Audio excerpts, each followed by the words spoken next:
Hi, everybody. Hope you're having a good weekend. If you're new to the show, my name is Darren Brown, and this is a podcast, The California Dream, where we talk about California and the United States and political things going on. I've been away for a few weeks. I took a little break for a few different reasons. We're coming into the middle to the end of the semester, so there's a lot of things coming up with school for me. I also took kind of a little mental health break just to kind of step away from things for a little while. I was starting to feel a bit overwhelmed with things, and if you're feeling overwhelmed and kind of helpless, then you're not really able to focus on anything, and you're not really going to be able to contribute anything at all. And also, I just didn't think that I had much important to say for a while. I know these are called the weekly roundups, but the weekly part was more of an aspiration than anything else. And I'm not going to just fill time with content if I don't think it's worth someone listening to. I'll just skip for the week if I don't think I have anything important to say. So those are some reasons why I was gone for a while. I do have some things I want to talk about this week. At the end of the last episode, I mentioned that there were some resources to do with economics that I wanted to share with everybody. And so I'll go over those here. So the first video I wanted to share was on Jon Stewart's podcast. So Jon Stewart, who was, of course, the former host of The Daily Show before Trevor Noah, he now has a podcast, which is called The Problem with Jon Stewart. A little play on words there. And he had on Stephanie Kelton. So this came about because he had a central banker on a couple months ago, and he basically was asking the central banker some questions about the nature of money, because like a lot of people, he was kind of confused about it. What is money? What is going on the past several years? We hear about quantitative easing. We hear about all these stimulus programs, and all these different types of economic policies are a lot more in the news and media than they were before. So he had some very good questions to ask. He asked, where does this money come from? When they say the Fed is doing this quantitative easing, or we spent all this money on COVID that Congress passed. What's going on here? How are we able to do this? And what's really going on behind the scenes? And I watched that episode, or listened to it, and he had some answers, but he, like most economists do and most academics do, he kind of talked around the issue and didn't really give straightforward answers. I'm not going to say that he gave misleading answers, but he didn't really fully answer them. He kind of dodged some questions. And so that didn't quite sit well with Jon Stewart. And in fact, this particular episode made its way into the hands of Stephanie Kelton. I believe she said on the show that she actually listens to the podcast, so she probably just listened to it as part of her regular podcast listening. And she actually reached out with Rohan Grey, who is, I believe he's the leader of the Modern Money Network. And the two of them together reached out to Jon Stewart and said, hey, we saw this episode that you had a couple episodes ago, and we noticed that you asked some really good questions, and you didn't quite get the answers that you wanted, or you weren't satisfied with the answers. Well, we have answers that we'd like to share, and we think we have some comments that we'd like to make about the questions that you asked. Would you have us on to the podcast? And so the two of them appeared on the podcast, and they kind of followed up on some of the issues that were raised on that first episode. And the reason I want to recommend this video, it's about 45, 50 minutes long, is Stephanie Kelton really does a good job of explaining these ideas in a way that ordinary people can understand who are not versed in economics, who haven't read a lot of this stuff, or they're not kind of immersed in it. She has a very good way of explaining it in terms that anyone can understand. The episode has almost got 1 million views, and this is just on YouTube, so that's not even counting the podcast. So probably a few million to several million people have listened to it already.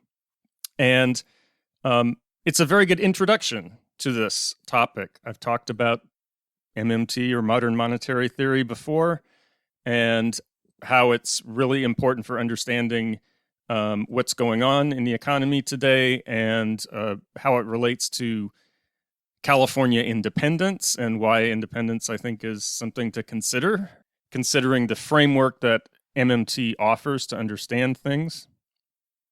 So I will include a link to this in the description below. But that's one video that I wanted to share with everyone. So the other video is an interview that got much less views. It is an interview that took place on the Scotonomics podcast. So this is a podcast to do with Scottish independence. They also have a YouTube channel. It's called Independence Live. And I'll post a link to this as well. And they interviewed Fadhel Kaboub. This is somebody that I would really, really like to get on the show if I'm able to reach out to him. And I really want to interview him and ask him some questions on the podcast. He is an economics professor, and he was interviewed by the hosts of the Scotonomics podcast, including Karen Van Sweden, who is someone I would also like to interview on the show. And he gives a really good introduction. It's an introduction to modern monetary theory, but very particularly to how it would apply to a country that is considering or thinking about becoming independent from another country. And he's addressing, of course, Scotland. So Scotland, a country of 4 million people, attempting to break away from the United Kingdom with about 15 times as many people, whereas California is 40 million people breaking away from a country that's about 8 times the size. So the applicability of this conversation to California is mostly it carries over, but there obviously would be many differences. But the general outline of what he says definitely applies, because he talks about some very general aspects of what a country or a potential country should consider from the financial standpoint, from the monetary standpoint, from the fiscal standpoint, about what they need to think about if they are considering breaking away and becoming independent. And what he really focuses in on is economic sovereignty, or what MMT calls monetary sovereignty. And he talks about the different types of sovereignty and why it's so important for a country that's becoming independent to adopt its own currency, to not keep the currency of the country that you're leaving. So in the case of Scotland, it would be very important that they not keep the British pound. And I would argue that it would be very important that they not adopt the euro as well. I'm very much against Scotland becoming a part of the Eurozone. I think that would be a big mistake. And concerning California, of course, it would mean recommending that California not keep the US dollar, that California have its own currency, similar to how Australia has its own currency and Canada has its own currency. They don't have the British pound anymore. They have their own sovereign currencies. And the reason for this, as he gets into in the video and explains so well, is he goes over what are the essential aspects that you need to be independent and self-reliant as a country. There's a number of different aspects. There's food sovereignty. So you need to have domestic sources of food, so you're not reliant on foreign countries. You're not reliant on importing food too much. You need energy sovereignty. You need medical sovereignty. So you have all the medical equipment. You need some degree of military sovereignty so that you're not, privatizing all of your defense. And the argument that he makes is that if you are able to have these basic set of needs met, then it doesn't matter the size of the economy or the size of the country. You should be able to run your own affairs and not worry about being bullied or being manipulated or being reliant or dependent on external economic production outside of your country.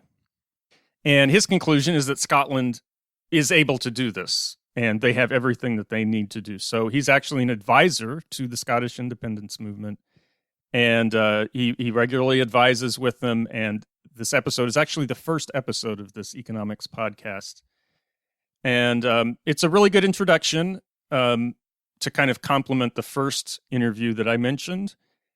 And also, when you're listening to it, if you go to listen to it, think how this would apply to California, and think the reasons that he gives for why he believes Scotland should have its own currency, and see how much you think that translates over to California and the United States. I think it translates very well.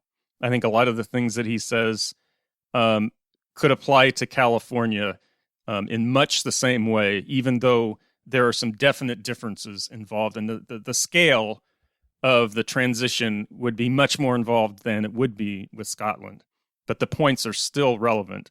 And I think it's a good interview for a lot of people to listen to and think about.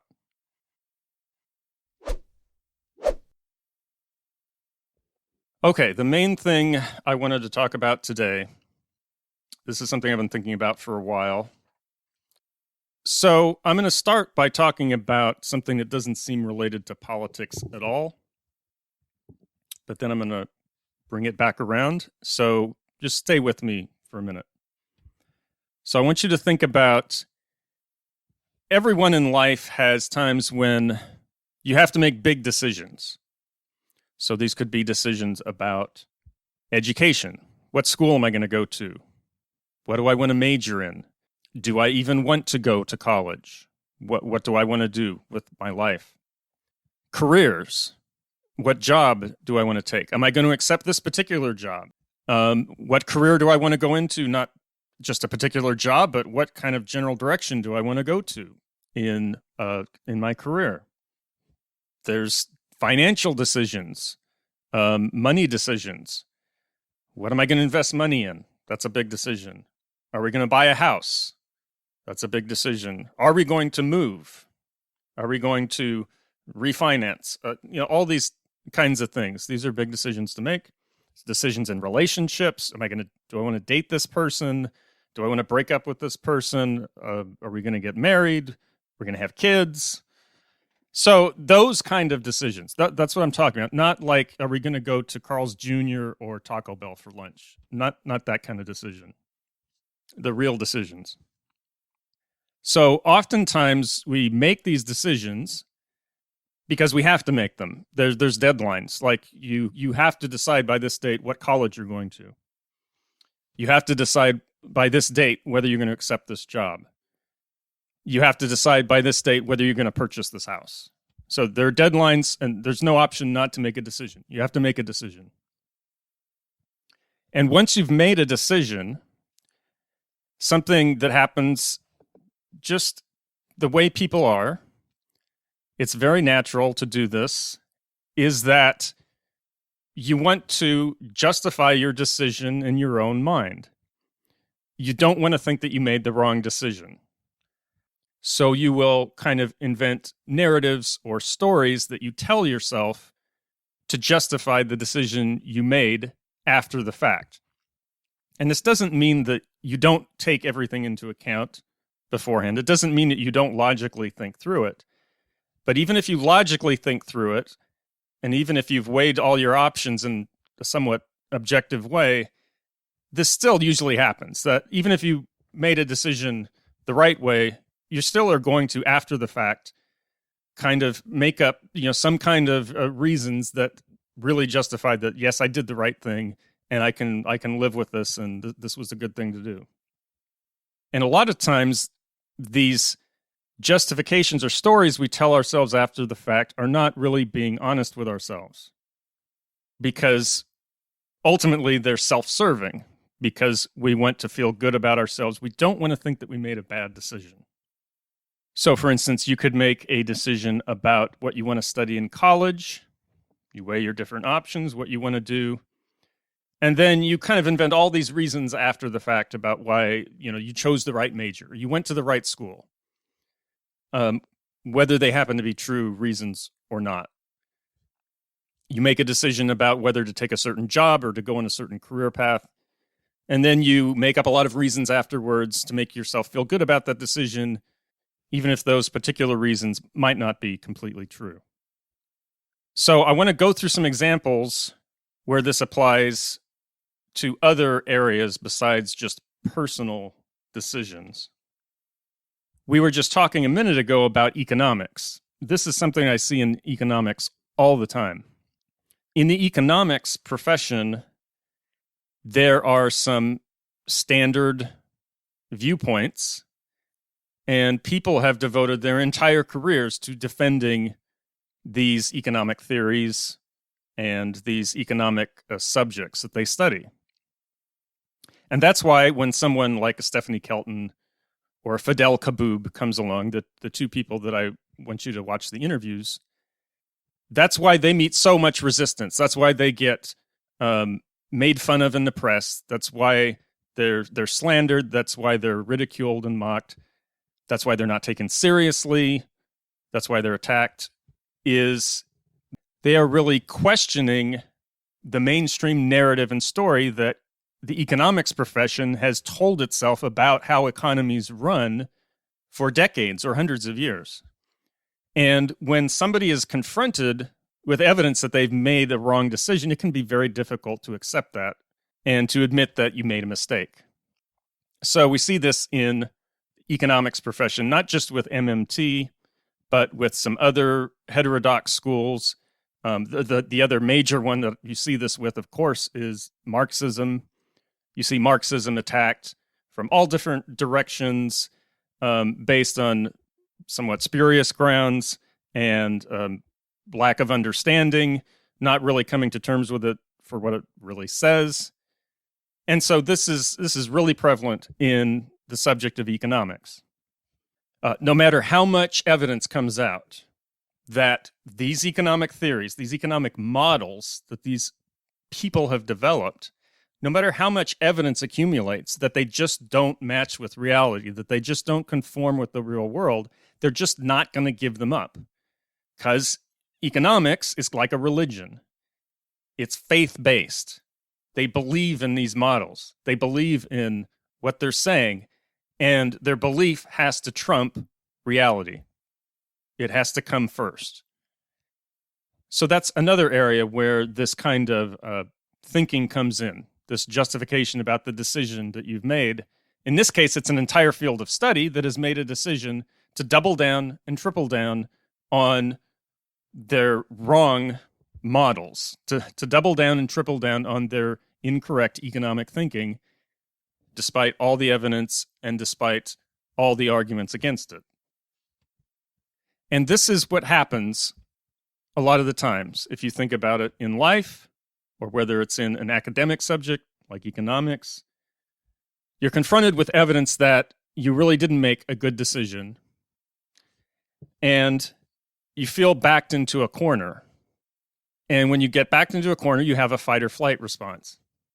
And so there's two possible reactions that you can have to this kind of overwhelming evidence. The first is you can accept the reality, admit you made a mistake, and work to correct it. This takes a lot of courage to do, and it's not fun. It's kind of painful. The other response is just to double down and triple down and sometimes quadruple down and just dig your heels in and just further back yourself into the corner in an almost absurd fashion. So those are the two directions that you can go. This happens in politics a lot. So two examples that I think are really relevant recently. The last episode, we were talking about Ukraine. We were talking about Vladimir Putin. So Vladimir Putin has a particular worldview about politics, about Russia, about the idea of a Russian empire. He, of course, is a former KGB agent, so he was steeped in this kind of narrative, this story that he's been told and told himself for probably his entire life. And he's using this narrative, this story about Russia as some great empire, that has to make itself great again and bring back, old glory days.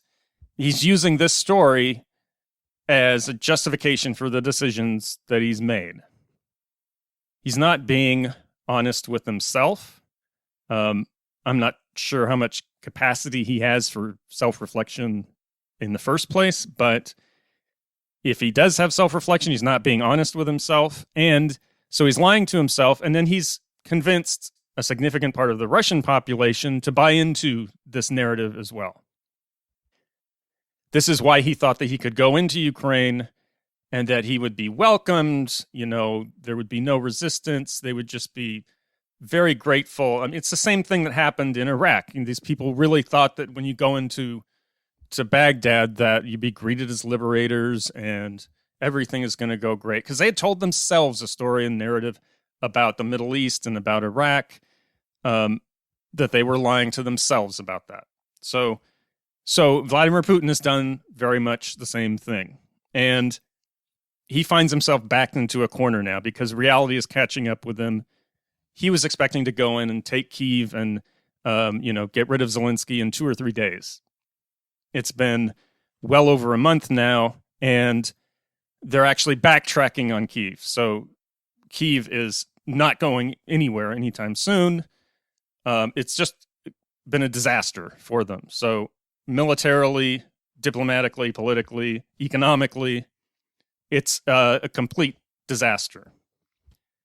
And so what Putin is doing is he's doubling down and tripling down. He cannot accept, because of his own fragile ego, he can't accept that he made a mistake. He can't accept that the narrative and story that he's told himself, just like the narratives and stories that we tell ourselves in our own lives, that academics tell themselves sometimes in the fields they study, he can't accept that his understanding is not right, and he's told himself a story to justify things that he's done. Now, in the case of Putin, this is something everyone needs to be concerned with, because his being backed into a corner and his own fragile ego having to deal with what's going on has repercussions for the entire world, because they're a nuclear power, and quite literally this could escalate to a world war or some kind of nuclear conflict. So that's a very serious example of what I'm talking about. But that is another example from politics, what's going on in Russia and what's going on with Putin. You also see the same thing with people who are remaining fanatically devoted to either Donald Trump or Trumpism or some of the stories that have taken hold in that particular political universe. So there was a narrative and story that developed to explain away why the election was lost.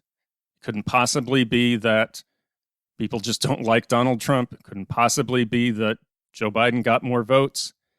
It couldn't possibly be that his campaign made mistakes and so on. It had to be this massive fraud, this massive conspiracy. And this has taken hold in the mainstream Republican Party. It's basically what's animating the direction that they're going in, this kind of grievance culture and conspiracy theories. They are doubling down and tripling down. And this is really going a scary direction. This is something I want people to think about. There is way more evidence today, right now, April 2nd, way more evidence today about what went on both before the election, after the election, during January 6th, after January 6th. We have a much more complete picture of just how high this went, how many people were involved, how specific the steps that they took were. I mean, at this point, if you're denying that there was an attempt to overturn an election and overthrow the government, you're really being delusional. You're really not living in reality. And yet, despite all the evidence that's coming out day after day, week after week, month after month, there are tens of millions of people, tens of millions of Americans who cannot let go of this. They cannot bring themselves to say, I made a bad decision to listen to Donald Trump. I made a bad decision to follow these conspiracy theories. I made a bad decision to put my faith in these people, these leaders, and I need to let go of that. I need to admit that I was conned, that I was lied to. That's a really, really hard thing to do, to admit that somebody lied to you and that you believed it for so long, especially something like this. So they're doubling down and tripling down, and these conspiracy theories just get ever more elaborate and absurd and almost beyond parody. And this is the direction that one of the major two parties in America is going. They're backed into a corner, and you're seeing a kind of fight or flight response. And this is a very dangerous moment because of that. It's something I think that everyone in California needs to think about is, what is this movement going to do? What are these people going to do? Are they going to go further down the rabbit hole?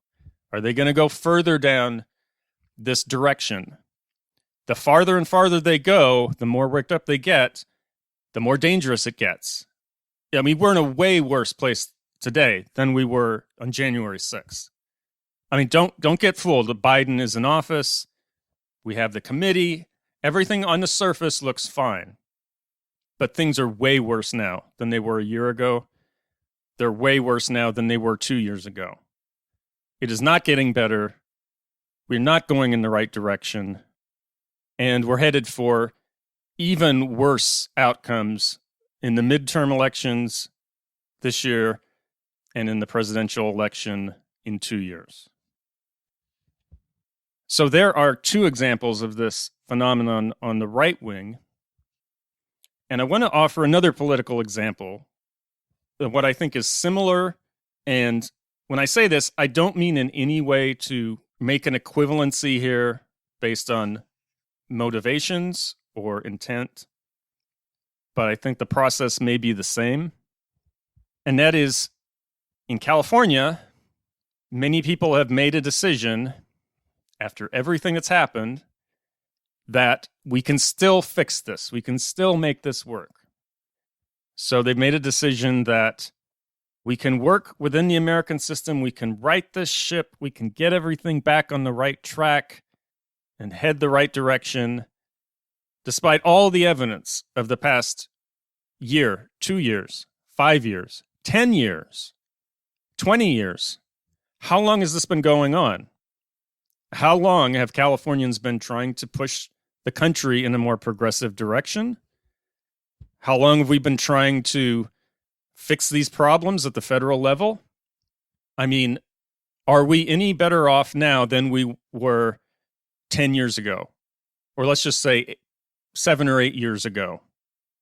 Let's say before Bernie started his first campaign.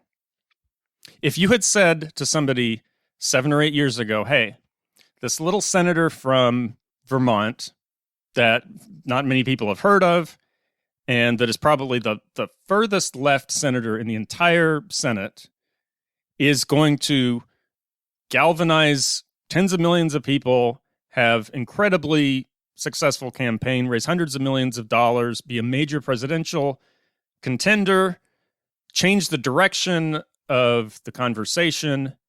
If you had told somebody that 7 or 8 years ago, you would think things are going to be better, right? You'd think that's great. That's never happened before. So if that's what's going to happen, things are going to start to improve. Maybe he didn't become president. Maybe his ultimate campaign didn't succeed. And maybe we didn't get everything we want. But if that's what happened, I mean, it must be at least not as bad as it is now. But it's not true. We're in a worse place than we were in 2015. I mean, do we really have anything to show? We don't have Medicare for all. We don't have free college. We don't have cancellation of student debt. We don't have a job guarantee. We don't have regulations on businesses. We haven't had much increase in taxes on the wealthy. Unions are still at their lowest point. Our military spending is still just as high as it always was. Our foreign policy hasn't changed much. Nothing has changed. Nothing in Bernie's platform that he brought in 2016 or in 2020, none of it has come to pass.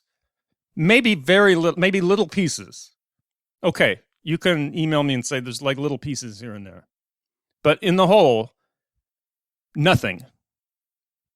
After all this time, all the hundreds of hours and probably hundreds of dollars that a lot of people have put in on these campaigns and trying to affect what goes on in Washington, what do we have to show for it?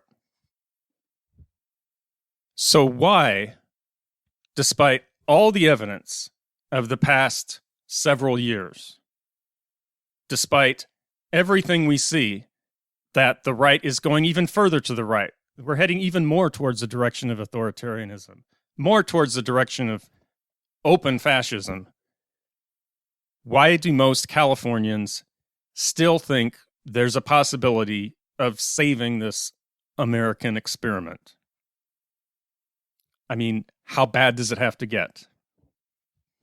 And I think the reason has to do with what we've been talking about in all these different cases, whether it's personal life or an academic subject like economics or these politicians like Vladimir Putin and Donald Trump and the MAGA movement.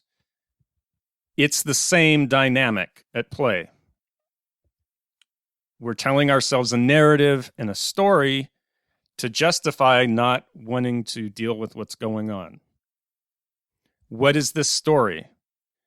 Well, it's the story that we've been told our entire lives, from really, if you're born in this country, from the time that you're born until the present day.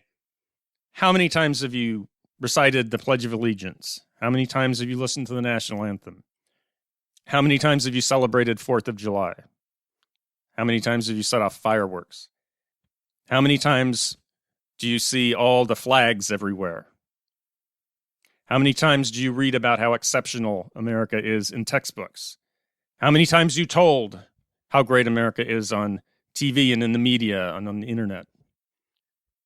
We are constantly being told that America is this experiment that's just getting better and better as time goes by. Yes, there are times when we have a little bit of a setback, right? Not everything is a straight line. But the overall arc, it's going in a positive direction. That's the story that we're told our entire lives, that America has an ideal, that it really had a lot of problems at the beginning, obviously slavery being a major one. But as we keep going, we keep making progress, right? America is this experiment that's very messy and, not always pretty. And we've had a lot of mistakes and things weren't great in the past, but gradually, as time goes on, we're getting a little bit better and better and better. And that's just going to continue on for the future. That's the narrative. That's the story that a lot of people tell themselves. So it can be very difficult to let go of that story. It can be very difficult to admit maybe that the reason that you're still hanging on to hope for America is out of nostalgia and out of feelings and emotion and propaganda and all these intangible things, rather than telling yourself that the reason that you're holding on to America is because it can work out, because it is something that can be fixed. That's not the real reason. That's the reason that you're telling yourself. Just like Vladimir Putin tells himself about the Russian Empire, tells himself the stories from when he was in the KGB. That's why he cannot accept what's going on in Russia and Ukraine. That's why the MAGA people can't accept what's going on, because they've told themselves this story about America and how it should be run and who should run it. And they can't accept what's going on. It's the same dynamic. You can't accept what's happening because you're holding on to a story that you've told yourself to make yourself feel good about the decision. In this case, the decision not to really consider what's going on in the country and what we need to do here in California.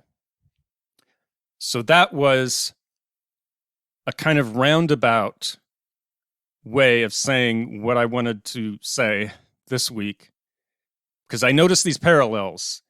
I was thinking about what's happening in Ukraine, thinking about what's been happening with the January 6th committee and Donald Trump and MAGA and all this stuff. And I just started to notice some parallels. And then I thought, well, does this really apply maybe even to California? The difference, of course, is with Vladimir Putin and Russia and MAGA, the reasons that they're not willing to accept what's going on is because they believe the worst in people and they have very bad motivations, right? They don't want to give up their privilege. They don't want to give up their power. They don't want to have a more inclusive society. I think a reason a lot of Californians are not willing to admit it is actually just the opposite, that they do believe in the good in people, and they believe that people generally can be persuaded to change their minds, that people are rational, that we can reason with people. We can change the direction of things in a better direction if we just try hard enough, because people are good.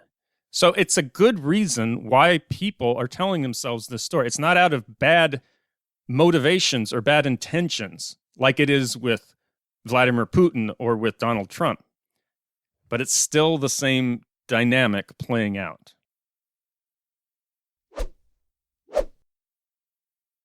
All right.